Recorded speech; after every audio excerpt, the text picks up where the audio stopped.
Assalomu alaykum. Bugun 3-bob 2-matn umumiy olganda 6-darslik bo'ladi. Miftahul Arabiyya B1dan. Mustashfayatul madi, ya'ni qadimgi zamondagi shifoxonalar haqida bo'lar ekan.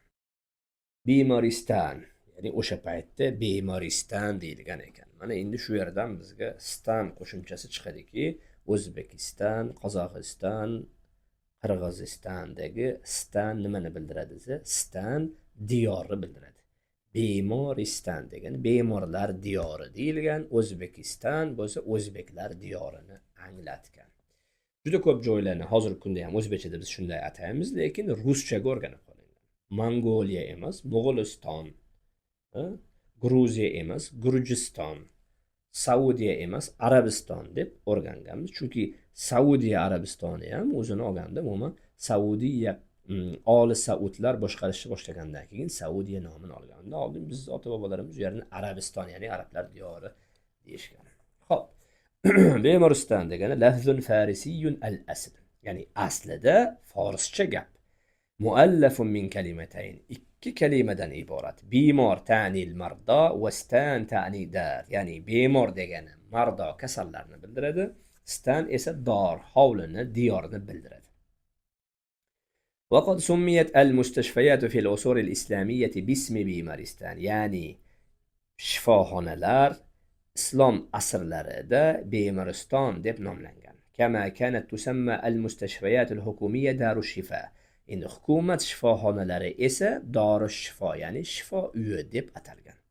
لقد كانت البيمارستانات منذ بدايتها تقوم بمعالجة أنواع مختلفة من الأمراض الباطنية والجراحية والعقلية، وبقيت مزدهرة وتهدم المرضى فترة طويلة. Yani ana shu bemoristonlar, shifoxonalar boshlangandan beri turli xil kasalliklarni davolashlikni boshlagan.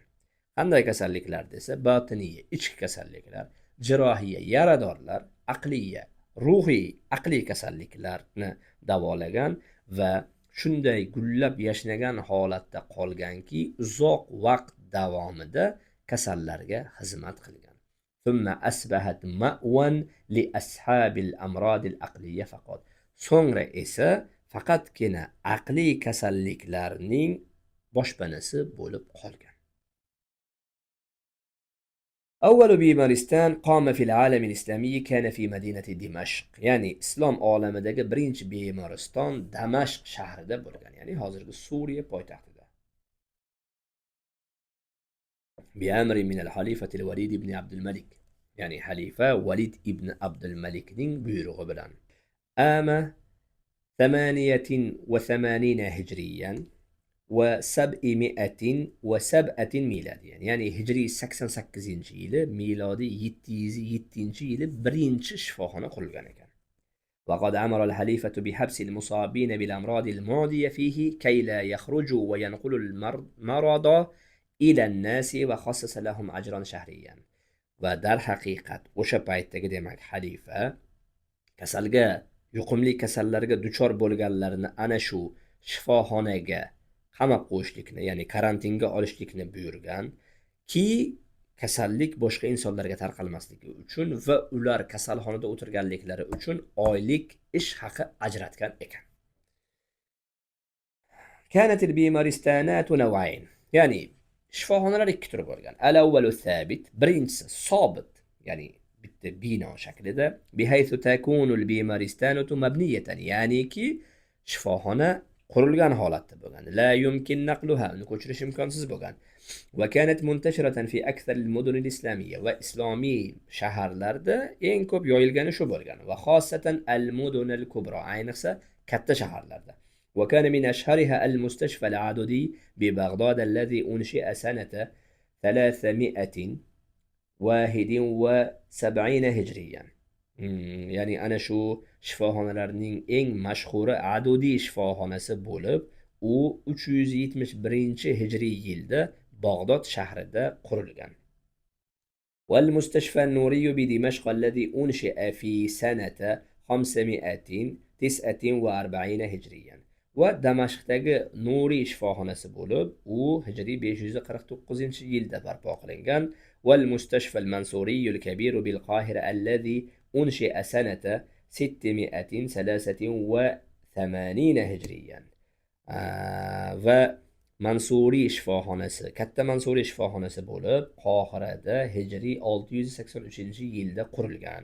Va kana biqurtubata wahdaha akthar min 50 bimaristanan. Va Qurtubaning o'zida 50 dan ortiq shifoxonalar bo'lgan. Qurtuba hozirgi kundagi Ispaniyadagi Cordoba shahridir.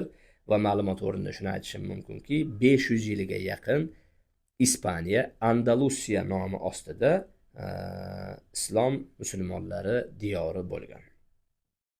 Qurtuba ana shu shaharning, ana shu davlatning eng katta shaharlaridan biri bo'lgan. Amma an-naw'u ath-thani min al-bimaristanat fa huwa al-mutanaqqil. Endi shifoxonalarning ikkinchi turiga keladigan bo'lsak, ular ko'chmanchi bo'lgan, ko'chib yurgan. Ay allati yumkinu naqluha min makanin li akhar bihasbi adh-dhuruf. Ya'ni sharoitga qarab bir joydan boshqa joyga ko'chirishlik mumkin bo'lgan. Faqat kanat fi halatil hurub, ayniqsa bu urush paytlarida va inda tafashshal amrodi wal abwiati fi ba'd al amakin min bilad.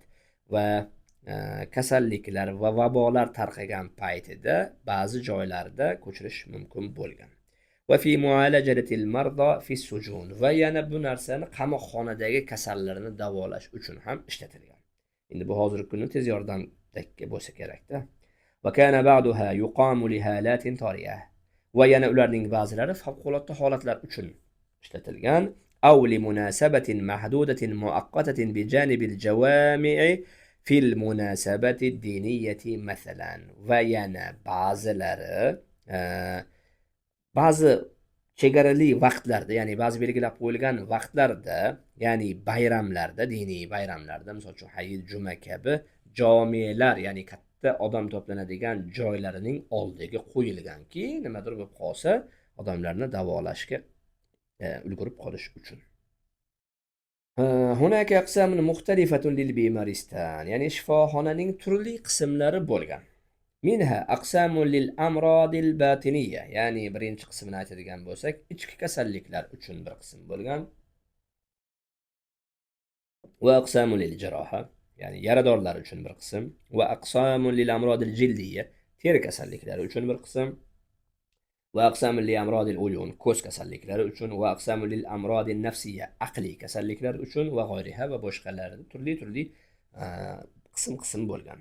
Kana al-bimaristanu yanqasimu ila qismayn g'aliban. Va yana shifoxonalar odatda ko'pincha ikki qismga bo'linishgan. Qismun liz-zukur va akhar li-inas. Birinchisi erkaklar, ikkinchisi ayollar uchun bo'lgan.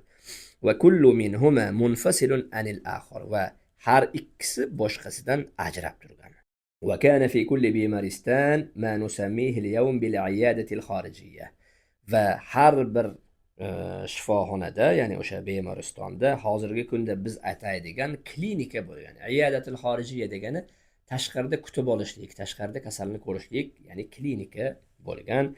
فكان أحد الأطباء البيمارستان يجلس لاستقبال المرضى الذين يأتون إلى البيمارستان فيفحصهم ويعطي الذين لا يحتاجون إلى إقامة في البيمارستان وصفات مكتوبة.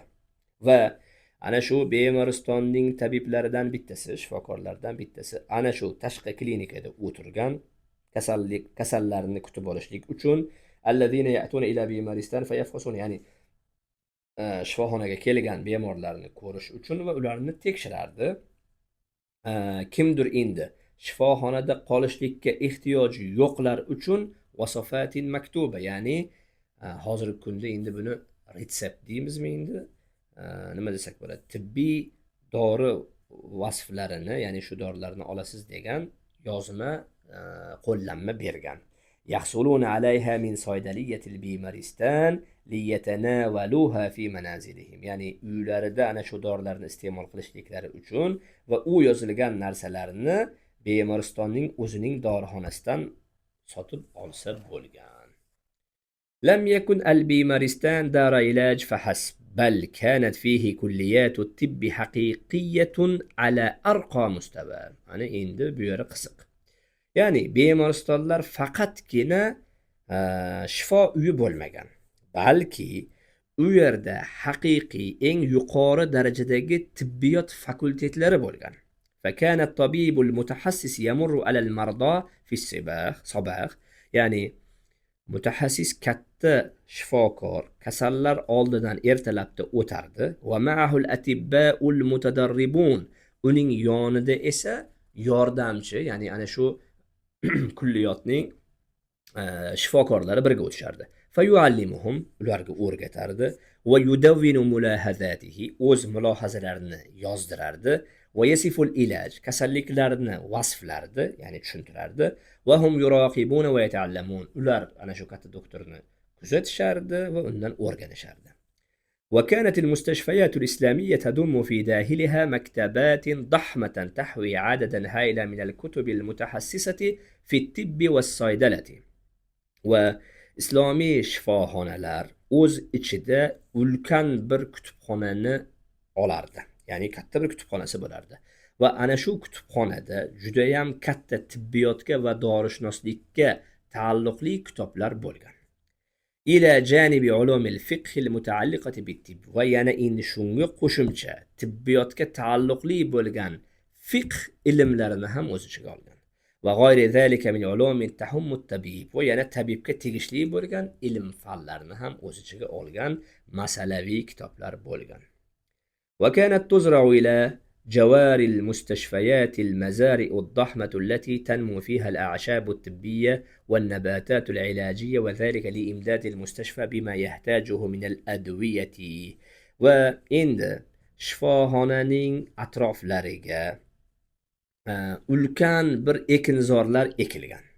Ya'ni unda tibbiy giyohlar va muolaja uchun o'simliklar o'sgan va bu narsa doridan ehtiyoji bo'lib qolgan paytida shifoxonaga yordam uchun bo'lgan. Kitobni yaxshiligi shunaqangi eski tarixiy, haqiqiy ma'lumotlarni ham berib borgan. Bu yerda mana islomiy deganimiz bilan Xudo xolisa buni ichida bir dinga aytiladigan narsalar yo'q. Faqat biz bilishimiz kerak bo'lgan narsa borki, bizda ko'zni operatsiya qilishi birinchi musulmonlar tomonidan kashf qilingan va shunga o'xshash juda ko'p narsalarni Yevropa olimlari bizni musulmon olimlardan olishgan. Ya'ni umuman ushbu tibbiyot otasi sifatida ham o'zimizni ajdodlarimizdan buyuk bo'lgan Abu Ali ibn Sinoni ham juda ham ko'p kitob yozmalari bor.